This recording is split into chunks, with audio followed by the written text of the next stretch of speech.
तर नमस्कार मित्रांनो, मी सुशील आपला ट्रॅव्हल भिडू आपले स्वागत करतो ट्रॅव्हल भिडूच्या एका नव्या भागात। तर मित्रांनो, आता मी आहे मुंबई पुणे एक्सप्रेसवेवर।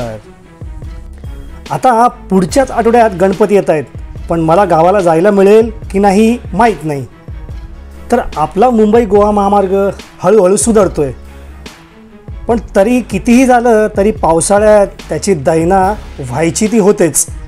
त्यामुळे आपल्या चाकरमान्यांना गावाला जायला बराच त्रास सहन करायला लागतो। तर मित्रांनो, माणगावपर्यंतचा होडीचा प्रवास जर आपल्याला टाळायचा असेल तर मी घेऊन आलो आहे खोपोली, पाली, निजामपूर, माणगाव हा रस्ता। आता ह्या रस्त्याचा व्हिडिओ मी अगोदरही बनवला होता, पण आता मी थोडंसं ॲनिमेशनच्या स्वरूपात तुम्हाला त्याची आयडिया देतो आहे।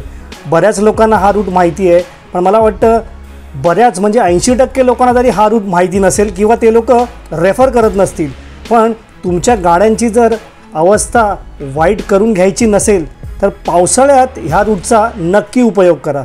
ऐरोली टोल नाक्यापासून आपण सुरुवात करूया। ऐरोली टोल नाका, नेरूळ, नंतर खारघर, त्यानंतर कामोठे आणि नंतर कळंबोली येथून मुंबई पुणे एक्सप्रेसवेला सुरुवात होते। मुंबई पुणे एक्सप्रेसवे घेऊन आपण खालापूर टोल नाका क्रॉस करतो आणि खालापूर टोल नाका क्रॉस केल्या केल्या डाव्या बाजूला आपण खोपोलीचा एक्झिट घेतो। त्यानंतर इमॅजिका या रोडने आपण पुढे सरकतो ते पालीचा गणपती आणि पाली गावातून आपण एक लेफ्ट टर्न घेऊन निजामपूरच्या दिशेने जातो।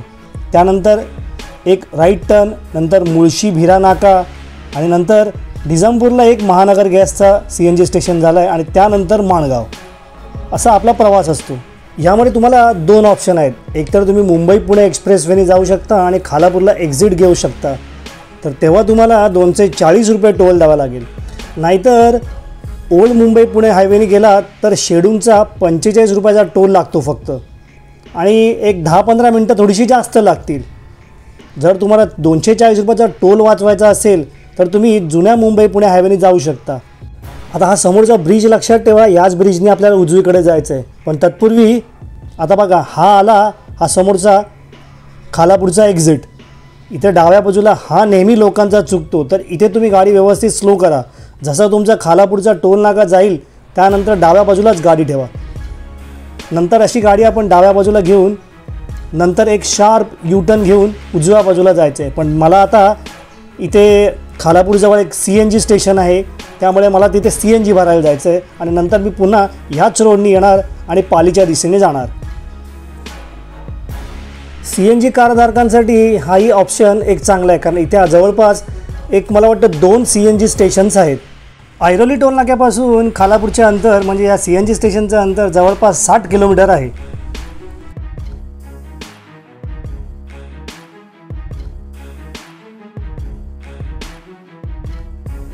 चला, आपण गॅस भरला आहे, आता पुन्हा त्याच मार्गाने रिटर्न जाऊ आपण।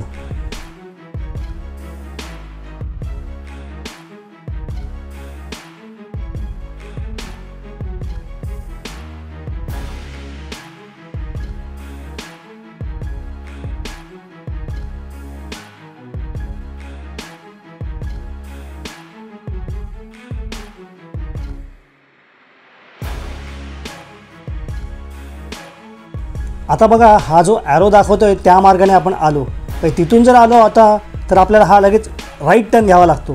म्हणजे आता आपल्याला त्या ब्रिजवरती चढायचं आहे आणि त्या ब्रिजवरून चढून मुंबई पुणे एक्सप्रेसवे खालून जातो आहे, तो क्रॉस करून आपल्याला पलीकडे पालीच्या दिशेने जायचं आहे।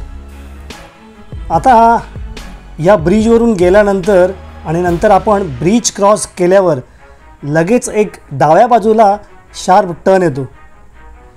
गणेशोत्सवाच्या वेळेला जागोजागी ट्रॅफिक पोलिसांच्याकडून बोर्ड लागलेले असतातच। आता हा बघा, इथे आपल्याला डावीकडे वळायचं आहे आणि हा रॅम्प उतरल्यानंतर एक लगेच आपल्याला लेफ्ट घ्यायचं आहे।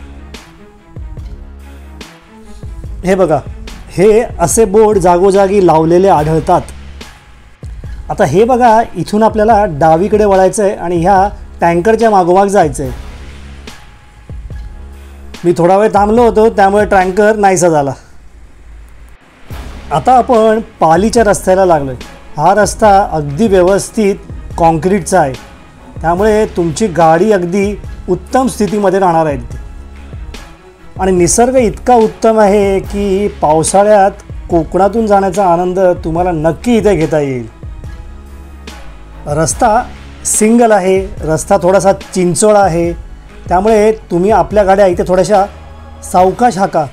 काही वेळेला गुरं रस्त्यावर बसलेली असतात, त्यामुळे अगदी सावकाश आपण गाड्या इथून चालवायच्यात निसर्गाचा आनंद घेत घेत. रस्ता अगदी वळणावळणाचा आहे, त्यामुळे प्रत्येक वळणावर हॉर्न देत चला. एक फायदा याचा होतो आपला की गाड्यामध्ये आपल्या सिनियर सिटीजन असतात, आपले आईवडील असतात, थोडेसे कोणी पेशंट असतात. तर ह्या रस्त्याने गेलं तर गाडीमध्ये होणारी जी आपली दगदग आहे ती वाचते. म्हाताऱ्या माणसाचं तर सोडा, तरुण लोकांची पण जी कंबरडी मोडतात ती ह्या रस्त्याने वाचतात.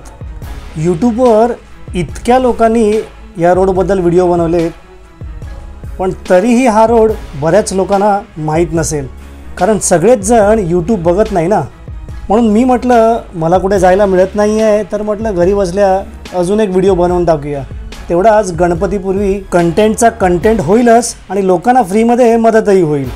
आणि हो, गणपतीमध्ये आपल्याला जर मुंबई पुणे एक्सप्रेसवेने जायचं असेल आणि तेही फुकटमध्ये, तर मुंबई पोलिसांतर्फे गणेशोत्सवासाठी पास दिले जातात. तर आपल्या नजीकच्या पोलीस स्टेशनमध्ये जाऊन ते आपल्याला पास बनवून घ्यायला लागतात, तर आपल्याला हा टोल माफ होतो. ज्यांना तळ कोकणात जायचं असतं ते मात्र ह्या पासचा पुरेपूर फायदा उचलतात. आता नीट बघा, हा रोडने आपण उजवीकडे गेलो तर सरळ वाकण फाट्याला जातो, पण आपल्याला निजामपूर मार्गे जायचं आहे, त्यामुळे आपल्याला ह्या पाली गावातून ह्या छोट्याशा रस्त्यामध्ये एंट्री घ्यावी लागते. इथेही बोर्ड लावलेले असतात. आता आपण पाली गावातून ह्या चिंचोळ्या रस्त्याने जायचं आहे. इथे थोडासा वेळ जातो, पण तुम्ही जर सकाळी 9-8च्या अगोदर इथून पास झालात तर उत्तमच. हा रस्ता तुम्हाला पालीचा गणपती म्हणजे बल्लाळेश्वराच्या अगदी दारातूनच घेऊन जातो. मंदिर क्रॉस करून आपण पुढे आलो की थोड्या वेळाने आपण ह्या मोकळ्या रस्त्याला लागतो. हा आहे खडसांबले मुथावळी रोड. पालीचं गणपतीचं मंदिर गेल्यानंतर बरोबर 25 किलोमीटरवर म्हणजे अंदाजे 40 ते 45 मिनिटांवर पहिला राईट टर्न लागतो. आता येईलच तो, बघा नीट बघून ठेवा हा स्पॉट. हे बघा, हे समोर असे पिवळ्या बॅरिकेडिंगवरती ट्रॅफिक पोलीसचे साईनबोर्ड लावलेले असतात, त्यावर ॲरो केलेले असतात. आणि हा स्पॉट गेल्यानंतर लगेच 2 मिनिटावर मुळशी भिरा नाका येतो. मुळशी भिरा नाका, तिथून आपल्याला पुन्हा राईट घ्यायचा आहे. मुळशी भिरा नाका हा तुम्ही गुगल मॅपवर सर्च करू शकता. हा बघा, हा आला मुळशी भिरा नाका. इथेही पिवळ्या बॅरिकेडिंगवरती ॲरो लावलेला आहे. समोर बघा ती पिवळी बसस्टॉपसारखी एक शेड आहे आणि हा नाका थोडासा रुंद आहे. आता हा रोड पकडल्यानंतर आपल्याला ना डावीकडे बघायचं आहे ना उजवीकडे. हा रोड आपल्याला सरळ निजामपूर मार्गे माणगावला घेऊन जाईल, अगदी माणगाव डेपोच्या समोर. CNG कारधारकांसाठी एक नवीन खुशखबर आहे, ती म्हणजे निजामपूरपासून 6 किलोमीटर पुढे आणि माणगावपासून 6 किलोमीटर आतमध्ये माणगावला जाताना डाव्या बाजूला एक महानगर गॅसचं नवीन CNG पंप उघडलेला आहे. तर ती एक चांगली खुशखबर आहे CNG कारधारकांसाठी. आता सीझनमध्ये गाड्यांची संख्या 100 पटीने वाढते, तर गॅस मिळेल नाही मिळेल हे तुम्ही कुठल्या वेळेवर जाताय त्यावर डिपेंड आहे, नाही तो अपना लक है भाई. आणि हो, last but not the list, ह्या रूटने जाताना तुम्ही ऑफलाईन मॅप जरूर सेव्ह करून ठेवा, कारण आतल्या रोडवर आपल्याला नेटवर्क मिळत नाही, त्यामुळे कधी कधी प्रॉब्लेम होऊ शकतो. आय कॅन गॅरंटी यू की पावसाळ्यात ह्या रूटने तुमची कंबर व्यवस्थित राहील. हा थोडासा 15 मिनटं किंवा 20 मिनटं वेळ जास्त लागेल, पण गाडी अगदी स्मूथली गुळगुळीत रोडवरून जाईल. चला, हा बघा आला माणगावचा नाका आणि बरोबर समोर आहे माणगावचा ST बस डेपो. आता इथून आपल्याला डावीकडे वळायचं आहे, म्हणजे आपण लागलो मुंबई गोवा महामार्गाला. आता इथे पण तुम्ही जर 9च्या अगोदर पोहोचलात तर उत्तम, कारण 9 नंतर इथे ट्रॅफिकला मजबूतच ट्रॅफिक असतं इथे. कधी कधी अर्धा तासही तुम्ही अडकू शकता. म्हणून माझा तर फंडा आहे की सकाळी 5 वाजता निघायचं आणि 8:30पर्यंत माणगाव क्रॉस करायचं आणि नाश्ता माणगाव गेल्यानंतरच करायचा. कारण अगोदर तुम्ही नाश्ता करत बसलात की ते नाश्त्याचा वेळ तर जाईलच, पण माणगावमध्ये पण अर्धा पाऊण तास ट्रॅफिकमध्ये तुम्ही अडकाल. तर मित्रांनो, ह्या रूटची गुगल मॅप लिंक मी डिस्क्रिप्शनमध्ये देईनच. तर जे हा व्हिडिओ बघतील त्यांना नक्कीच फायदा होणार आहे. तर देवा कोकणात जाणाऱ्या प्रत्येक गणेश भक्ताचा प्रवास सुखकर होऊ दे आणि आपला मुंबई गोवा हायवे लवकरात लवकर पूर्ण होऊ दे रे महाराजा.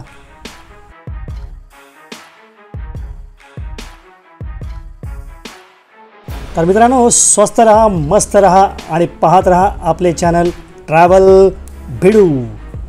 Keep watching our channel and thanks for watching.